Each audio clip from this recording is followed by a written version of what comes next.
Hey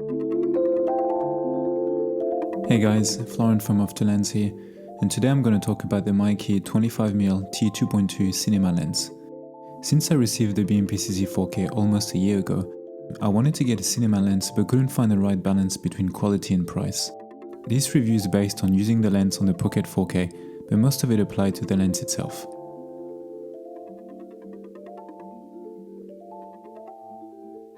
Even though I shoot a lot of travel content, I also shoot quite a few commercials and documentaries, so a nice prime cinema lens can definitely be useful. Be sure to subscribe to see more videos like this one. I should also be receiving a Pocket 6K soon as well, so stay tuned for that. So first of all, what makes a cinema lens?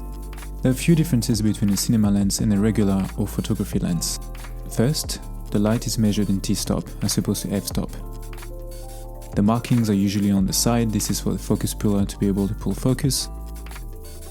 The aperture is declicked, which allows you to change the aperture seamlessly. A long focus throw, which allows for smooth and precise adjustments.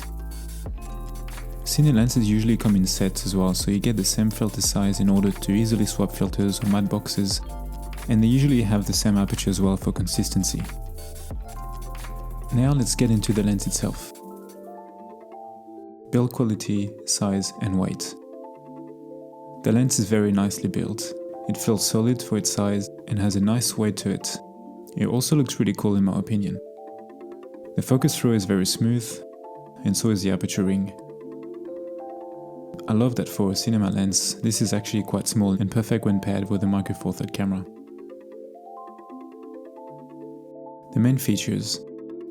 As mentioned before, this lens is a Micro Four Thirds one, which is why I use it on a Pocket 4K and it makes such a great combo.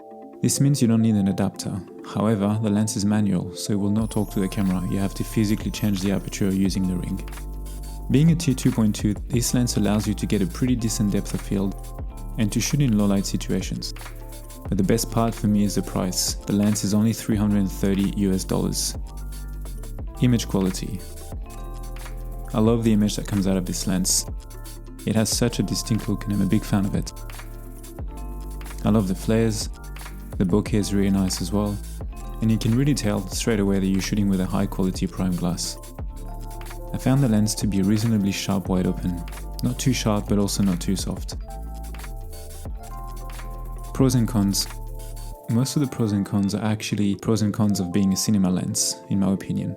So the pros for this lens are the quality of the glass, the smooth focusing, as well as the weight that can add stability.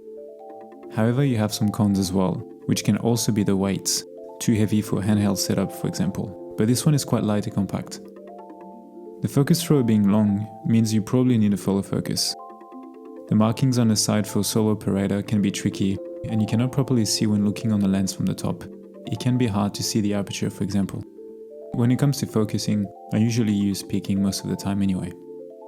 Will I recommend this lens? Absolutely. I just love the image and shooting experience. I usually shoot with the Lumix 12-35 and jumping to a lens like the MEIKE makes such a huge difference and changes the way I shoot in a good way. If you can afford it and are in the market for a nice cinema lens, I would say go for it 100%. When paired with a Pocket 4K, it makes for a very nice and serious cinema kit. I hope you've enjoyed this quick review of the MEIKE 25mm Cine lens. Be sure to subscribe for more videos like this and let me know in the comments if you're thinking of getting this lens as well, or if you have any other questions. Stay tuned for videos about the Pocket 6K soon as well. Thanks for watching, and I'll see you in the next one. Bye.